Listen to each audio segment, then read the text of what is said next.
안녕하십니까. 울소치과 구강암면외과의 황종민입니다. 안녕하세요. 나오미 구강암면외과의 서백건 원장입니다. 사랑이 아프는 치과 강남장 김영모입니다. 네. 저희가 이제 앞서 시간에서 삼국지 발치전이라는 제목으로 저희가 세 개의 컨셉을 가지고 한번 얘기해 봤는데요. 이번 시간에는 이제 패널 토의 시간이어서 좀 더 이렇게 자유로운 분위기에서 좀 더 이렇게 그 자유로운 주제에 대해서 좀 더 세밀한 주제에 대해서 각자 의견을 한번 우리가 나눠보는 시간을 갖도록 한번 하겠습니다. 네. 네, 첫 번째 우리가 얘기해야 될 내용은 이제 절개선에 대한 거. 음. 각자 절개를 어떻게 주는지 한번 알아보게 될 텐데요. 특히 만약에 매복차가 깊은 경우에 수직 절개, 추가적인 절개를 줄 때 어떻게 하냐, 이것도 한번 같이 얘기해 보도록 하겠습니다. 먼저 이제 이렇게 이제 우리가 주로 많이 보는 파살 이럽션 케이스에서 이제 절개를 어떻게 주는지 한번 보면, 저 같은 경우에는 이제 이렇게 사랑니 쪽에 있는 절개 라인을 이어가지고 여기 한번 절개를 준 다음에 버티컬하게 쭉 약간 협축으로 준비해서 이렇게 절개를 줍니다. 그러고 나서 서커스를 따라서 7번 D살까지만 이렇게 절개를 주게 되는데요. 소 원장님 어떻게 주세요? 이거 한번 드릴게요, 제가. 요거. 네. 저는 그냥 컨벤셔널하게 인시전을 형성을 하는데요. 이 8번에서 이 외사선 방향으로 약간 다치지 않게 이렇게 살짝 주고. 외사선 익스트라 오블리지 립. 네, 맞습니다. 릴큐 립지. 네.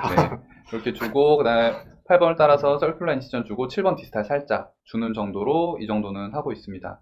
저랑 사실은 이게 거의 유사한 정도의 인시전인데 뒤쪽에서, 그죠? 수직적에 저는 조금 더 협축으로 있고 앞쪽 협축으로 있고, 그렇죠. 소 원장님은 이제 조금 더 뒤쪽으로 있는 형태가 되겠죠.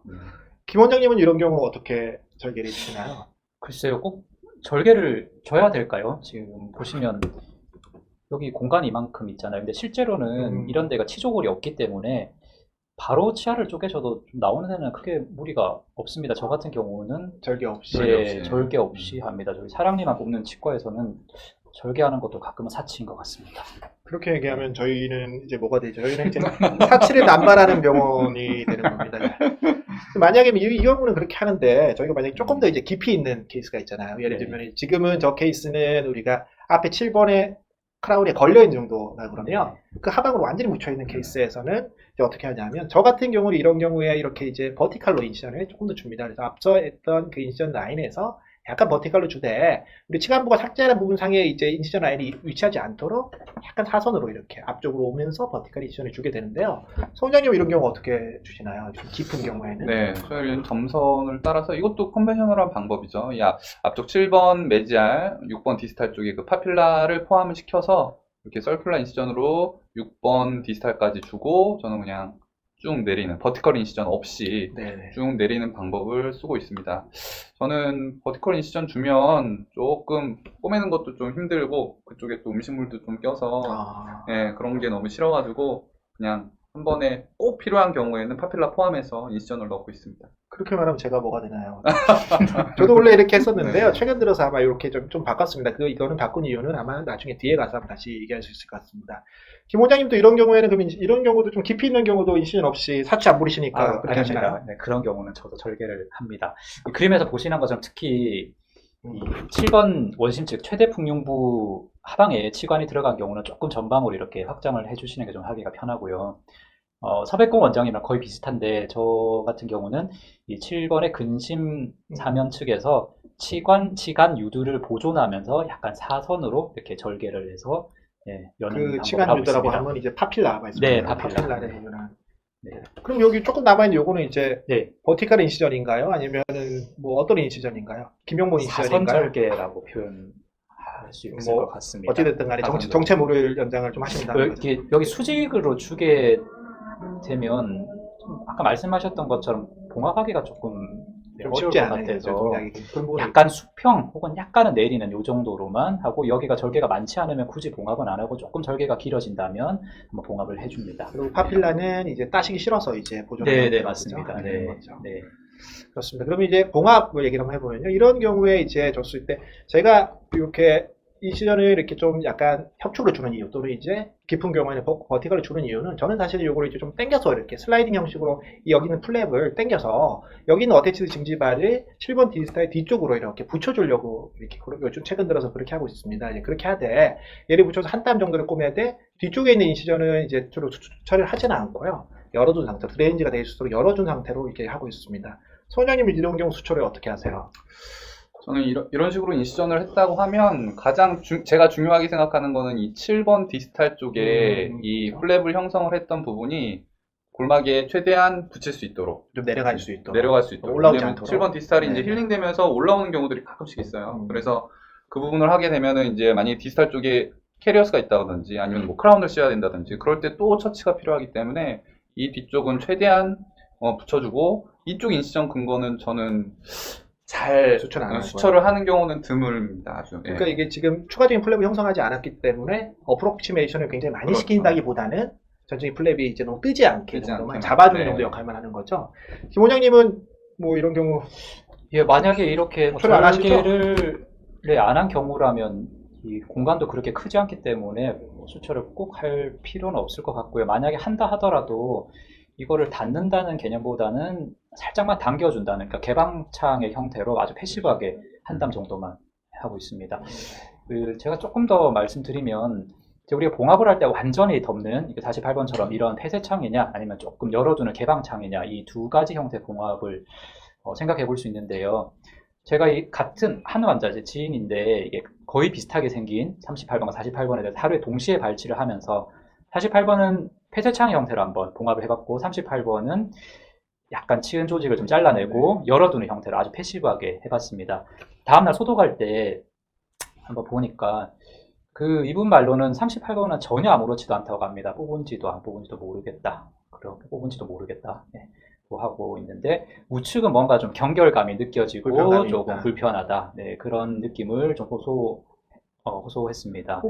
이 환자가 아니더라도 저희가 임상적으로 보더라도 확실히 좀 너무 타이트하게 수술하면 다음날 환자들이 좀 불편해하는 경우들이 확실히 있잖아요. 예. 그래서 저희가 다음날 좀 많이 부어있는 경우에는 타이트하게 수초가 돼 있는 부분 또는 타이트하게 안 했더라도 이후에 봤더니 좀 자연적으로 힐링 상태로 붙게 되는 경우에는 저희가 터줘서 그렇죠. 이런 부분에 핀셋으로 한번 콕 눌러보면 이렇게 피가 좀 팍 올라오면서 피를 빼주는 게 그렇게 환자가 조금 더 하고 아이스팩으로 조금 압박을 해줘서 눌러주라고 이렇게 해주고 약간 벌려주는 게 환자분의 불편감 해소에 좀 도움이 되는 것 같습니다. 봉합에 있어서는 이제 3명 다의 의견이 이제 너무 타이트하게 수축하는 건 좋지 않다.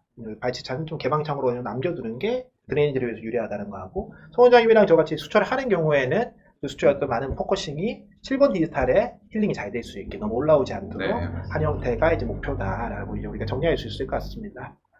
한번 발치 기구에 대해서 한번 소개해 보면 될 것 같아요. 이거 먼저 제 발치 기구를 보면은 제가 이제 하나 소개드리고 싶은 거는 이제 마우스 프랍을 저는 꼭 쓰고 있습니다. 마우스 프랍이 아시다시피 성인용과 소아용이 있는데 그 중간에 있는 사이즈를 가지고 발치할 때 반대쪽에 꼭 물려둡니다. 그래서 환자가 발치하는 거 이거 벌리고 있으면 턱까지 굉장히 많이 아프기 때문에 발치하는 과정에 환자가 입을 벌리지 않게 마우스 프랍을 자연스럽게 물고 있게 꼭 하고 있습니다.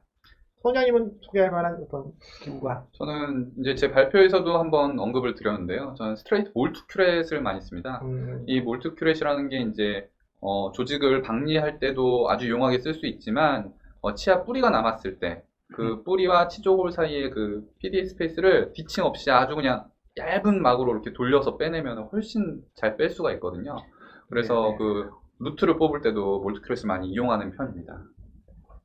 김용모 원장님 발치 기구는 뭐 달인의 기구답게 단촐하네요. 제 거 왜 이렇게 없어 보이죠? 저도 있을 건 다 있는데 이렇게 다 있고요. 저는 엘리베이터를 이렇게 기본적인 엘리베이터는 스피커를 항상 쓰게 됩니다. 이건 제 강의에서 언급드렸던 부분입니다. 김용모 선생님 강의를 본 사람이라면 저도 스피커가 왜 필요한지, 왜 항상 기본 세트에 들어가 있는지를 알 수 있지 않을까 싶습니다. 저희가 이제 엘리베이터를 한번 각자 엘리베이터를 좀 비교해 보면은 저는 이제 엘리베이터는 헤드 사이즈가 큰 거를 선호합니다. 그렇게 이제 그런 이유가 주로 이제 그 윤축 작용 이용해서 본에다가 대고 치아에 걸어서 이렇게 많이 뽑기 때문에 헤드 사이즈가 큰 게 이제 좀 더 잘 걸리기 때문에 그런 거고요. 송 원장님은 2개네요. 네, 저는 루틴하게 2개를 준비하긴 합니다. 중간 사이즈 하나, 그 다음에 큰 사이즈 하나를 준비하는데 저는 거의 90% 이상에서 중간 사이즈만 이용하고 있고요. 그 과령 상하게 이제 심플 발치를 할 때 큰 게 조금 유리할 때가 있어요. 아까 전에 말씀하셨던 대로 그 윤축 작용, 디지털 드라이빙이라고 하는 그 작용을 할 때 큰 게 좀 필요할 경우가 있습니다. 그때 이후에는 저는 거의 중간 사이즈 하나만 이용한다. 그럼 화학 발치에서 큰 거보다 작은 걸 선호하는 이유는 뭐예요?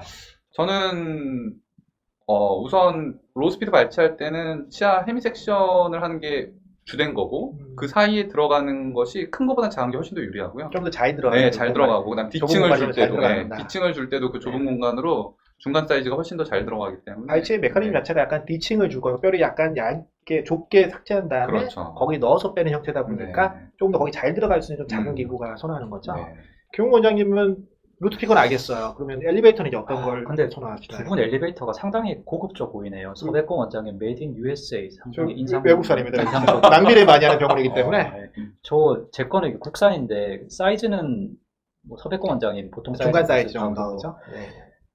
제 거는 뭐 한 개 2만 원도 안 하는데 국산 제품인데 가성비가 아주 좋습니다. 그리고 보시는 것처럼 루트피커가 항상 들어갑니다. 사이즈에 있어서는 똑같은 중간 사이즈 정도를 선호하시는 네, 맞습니다. 네. 그렇습니다. 다음으로 이제 한번 우리 그 하이스피드, 로스피드 전기 모터가 있으니까 거기에 들어간 버를 보게 되면요. 저는 이제 롱쉔크의 라운드 버를 선호하고요. 헤드 사이즈는 이제 0.16, 016, 018 사이즈를 선호합니다. 이게 제가 볼 때 헤드 사이즈는 이 엘리베이터 그 헤더 크기하고 이제 연관이 있는데요. 이제 그 버가 너무 작으면은 이제 뼈 숫자가 적어서 좋긴 하지만 시약보가 너무 안 되기 때문에 버가 낄 때도 있죠. 낄 때도 있고요. 그렇기 때문에 어느 정도의 크기를 갖되 네. 또 버가 너무 크고 엘리베이터가 너무 작으면 형성된 그 옵스토미를 알 때도 우리 엘리베이터를 부러뜨릴 때 헛돌 수가 있기 때문에 저는 이 헤드 사이즈가 좀 크면서 라운드 버의 크기는 016, 018 정도 선호하고요. 송 원장님은 로우스피드잖아요. 스트레이트 앵글에서. 그렇죠. 저는 스트레이트 로우스피드를 쓰고 있는데 거기에 맞게 이제 그 용도의 피처버를 쓰고 있습니다. 번호는 702버고요. 702버는 디칭을 할 때, 그 다음에 오돈토미를 할 때 702버를 많이 쓰고 혹시나 루트가 남아서 잘 안 빠질 때는 701버도 프랩을 해놓긴 합니다. 근데 조금 더 작은. 조금 더 작은, 네, 조금 더 작은 거기 때문에 701버를 쓰기도 하고 하지만 루틴으로 하나만 내놓고 쓰는 거는 702버. 저거 하나만 있으면은 충분히 발치가 가능합니다. 김 원장님은 그 이제 두 개가 다 나오는데 하이스피드는 018 나오는 거예요. 저랑 같은 거고요. 같은 겁니다. 저게 거의 메인이고요. 로우스피드는 아까 제 강의에서 보여드렸듯이 저는 루트에 구멍을 뚫어서 루트 피커를 끄집어내는데 저 018 라운드버를 그대로 쓰기도 하고 좀 환자들에 따라 콘트랭글러는 접근이 잘 안 되는 분들이 있습니다. 그런 경우는 스트레이트 앵글에 014 라운드버를 넣어서 구멍을 형성해 주기도 하고 혹은 최근에 헤미 섹션을 해야 될 경우가 있다든지 이럴 때도 스트레이트 핸드피스에 014 라운드버를 써서 사용합니다. 로우스피드가 조금 더 작은 헤드 사이즈의 네, 거를 맞습니다. 이용하시네요. 그리고 거기에 루트피콜 넣어서 빼는 형태로. 네, 맞습니다. 네, 알겠습니다. 그 다음에 처방에 대해서 한번 각자 처방도 보고 한번 알아보도록 하겠습니다. 먼저 여기 처방에 대해서 전반적인 리뷰를 소장님이 하셨잖아요. 네네네. 뭐 발치에 관련된 약제는 크게 뭐 항생제, 그 다음에 진통제, 스테로이드 이렇게 세 가지를 아마 들 수 있을 것 같습니다. 리뷰 논문을 좀 정리를 해봤는데요.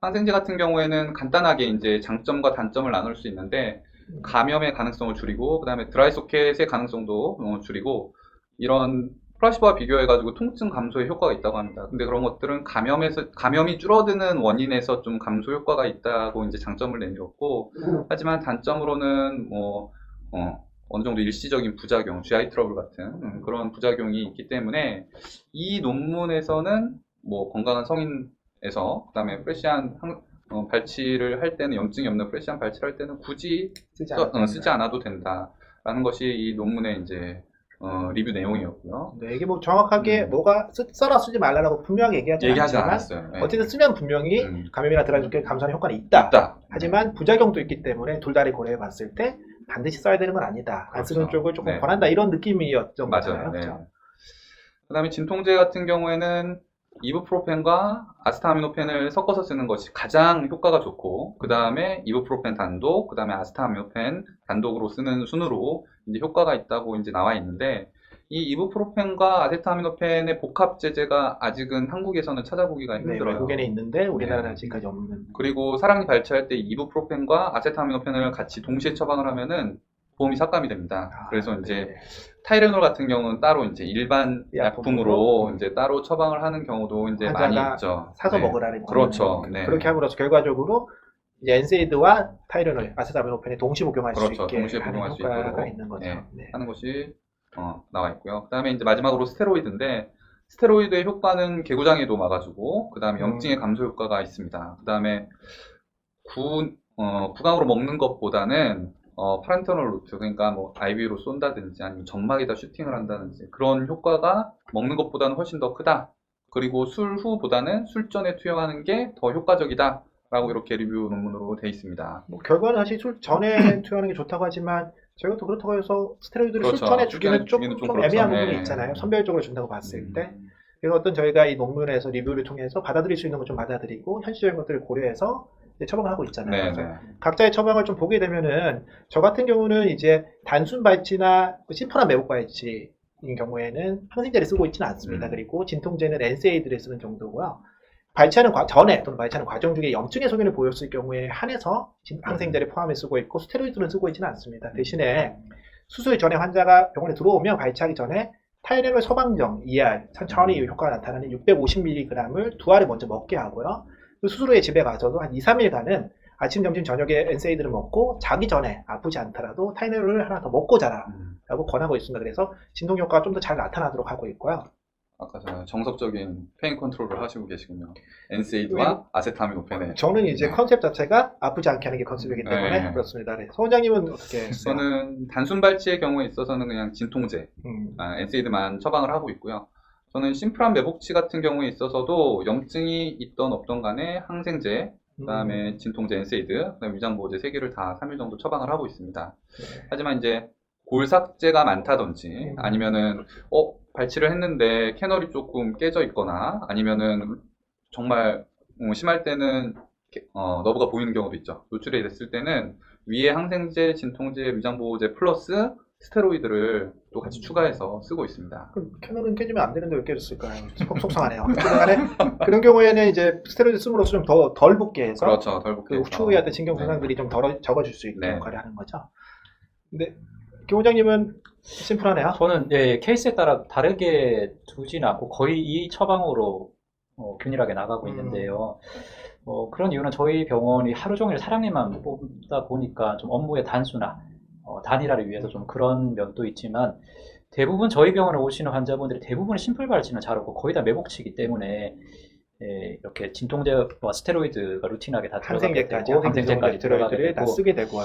네. 한 가지 조금 특이한 거 보시면 저는 이렇게 추가 진통제라고 해서 하나 더 냅니다. 이거는 우리가 PRN 처방이라고 하는데 따로 주는 이렇게 따로 포장이라고 메시지가 항상 적혀 있고 저희 밑에 약국에서 항상 작은 통에 넣어줍니다. 이거는 그리고 약사 선생님께서 환자분에게 이 약을 먹고도 통증이 심하면 먹으라고 이렇게 설명을 해줍니다. 환자분들이 스스로 약을 좀 조절하면서 환자분들 좀 더 만족하는 것 같고요. 진통 효과도 좀 더 그냥 이제 뛰어난 것 같습니다. 울트라셋 저희가 알고 있는 울트라셋보다는 용량이 절반인 그렇죠. 거죠. 사실 울트라셋이 좀 더 진통 효과는 좋기는 한데요. 이 울트라셋이라는 약이 아세타미노펜이랑 트라마돌의 복합제제인데 이 트라마돌 성분이 조금 일부 환자에 있어서 오심이나 구토를 유발하는 수 있기 때문에. 그런 합병증이 있을 수 있습니다. 그래서 이미 기본적으로 NSAID가 하나 들어가고 있기 때문에 울트라셋 세미를 써보니까 또 합병증이나 이런 거 발생률이 뭐 그렇게 높지는 않았던 것 같습니다. 네, 확실히 그 울트라셋 세미는 사실 저는 여기서 처음 봤어요. 맞아요. 그리고 울트라셋을 주기에 조금 부담스러운 점에 불편한 환자들도 굉장히 불편하기 때문에 그렇죠. 그랬는데 그의 절반 정도 용량의 세미가 있으니까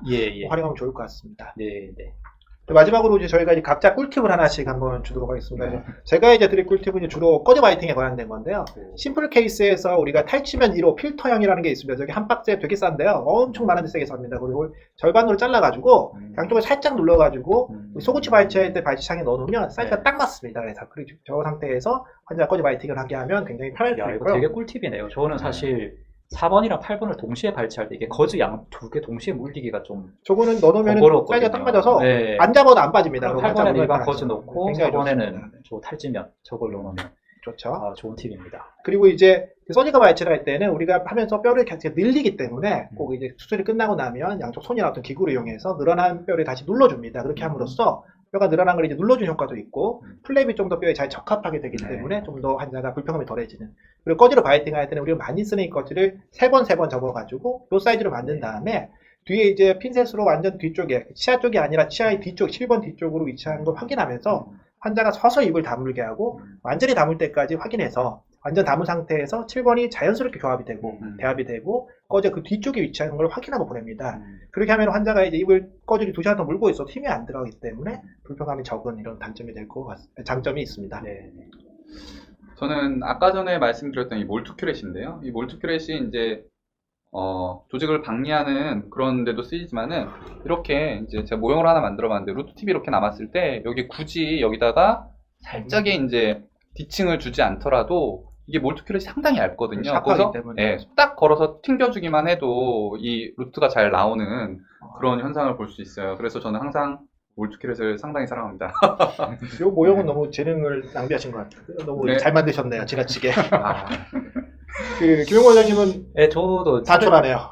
네, 또 단촐합니다. 두 분 항상 뭔가 좀 있어 보이는데 제 건 항상 단촐합니다. 익스플로러도 왜 이렇게 없어 보이는지. 네, 그 서백구 원장님과 좀 비슷한데 그런 루트 팁이 남았을 때 이게 익스플로러 많으시잖아요. 이제 이렇게 좀 펼쳐가지고 요 끝을 한번 넣어서 살짝 깨작깨작 거려보세요. 그러면 의외로 그 루트 팁이 쉽게 잘 나오는. 예, 나오는 예, 그런 볼 수가 깨끗거리면 안 있습니다. 될 것 같은데 그렇다고 해서 환자 입원해서. 아니요, 깨작거리셔야 됩니다. 심하게 하면 또 이게 쑥. 뚫어버릴 수가 있거든요. 네, 다치조신경관이 있기 때문에 네, 정말 깨작거린다는 느낌으로 김용호 원장님의 깨작거리라는 추천의 요리 마지막으로 오늘의 이제 패널 토요일을 마치겠습니다. 감사합니다. 네. 감사합니다. 수고하셨습니다.